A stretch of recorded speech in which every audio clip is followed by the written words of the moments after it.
Yeah, 2010, it's your boy Drastic, linked up with B+, Hooking Them Lips Part 2, we done told y'all to bring your A-game, yeah. You know as soon as I hit the water, it's about to go down. Get to the spot, it was time to creep, so I dropped that trolling motor down. We still be hooking them lips, hooking them lips. We still hooking them lips, hooking them lips. You know as soon as I hit the water, it's about to go down. Get to the spot, it was time to creep, so I dropped that trolling motor down. We still be hooking them lips, hooking them lips. We still. Hello everyone, welcome to North Rhoades Outdoors Online. I am Nathan Ranello and this is Pro Talk. Over the last few weeks we've been talking about the economics involved with professional bass fishing.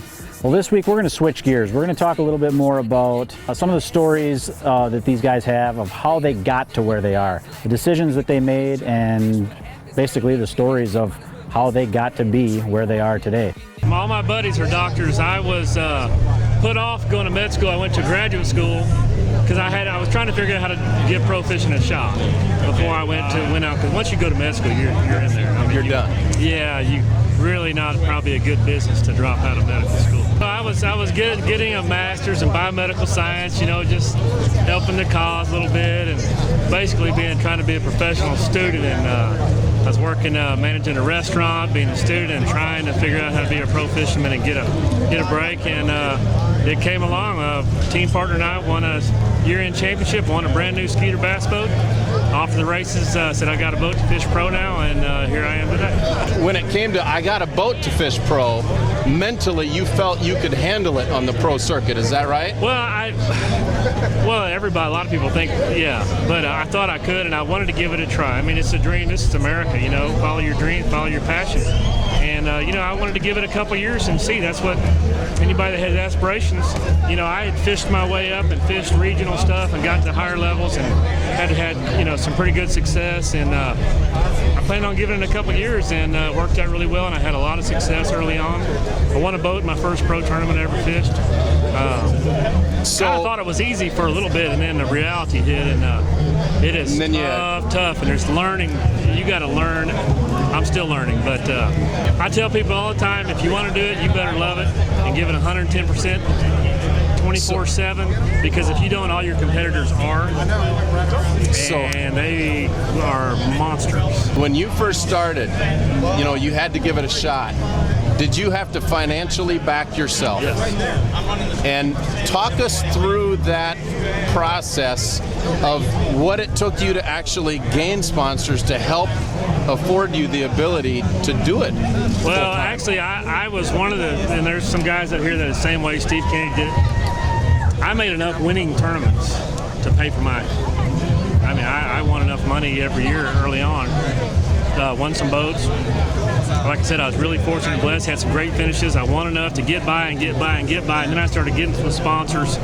I didn't get any really good paying sponsors till I really made it to the Bassmaster. It was the top 150 back then, and I actually won a tour event when I was a rookie, and that really helped and opened a lot of doors. You know, I just fished the Southern Opens, and you know, I just kept going.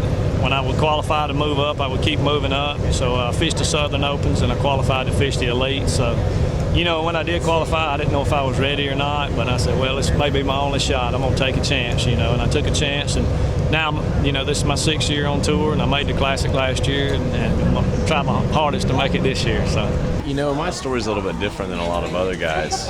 I've only fished tournaments. It'll be 3 years. 3 years and a month now that I've actually fished tournaments, so I don't have a lot of the experience that everyone else has. And it started out last year. I decided to just jump into the Opens, bombed in the first one, and then the second event I ended up winning. And I was in for the Classic, so I was like, oh, let's go be an Elite Pro. So I fished the Northern Opens and ended up making the top 5 points to qualify. So that's how I got here. I've wanted to do this since I was a little kid, so I kind of tailored everything in my life to get to this point. You know, in college, I majored in graphic design because I knew I could parlay that into a potential sponsorship deals, and you know, that's something I offer to sponsors is, you know, to do some graphic design work and as well as the other promotional stuff.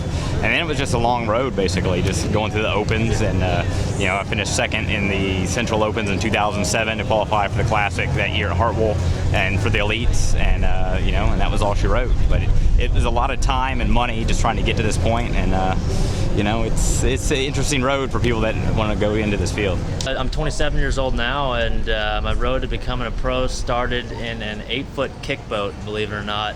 Started out fishing a bass fishing club out of San Jose, California, and that was about at the age of 13, and from there I just, I seen Skeet and Kevin on TV and wanted to try to do it professionally, and took the appropriate steps to do so. I started out fishing a kick boat club, fishing at the club level. Started fishing some of the local pro-ams as an amateur.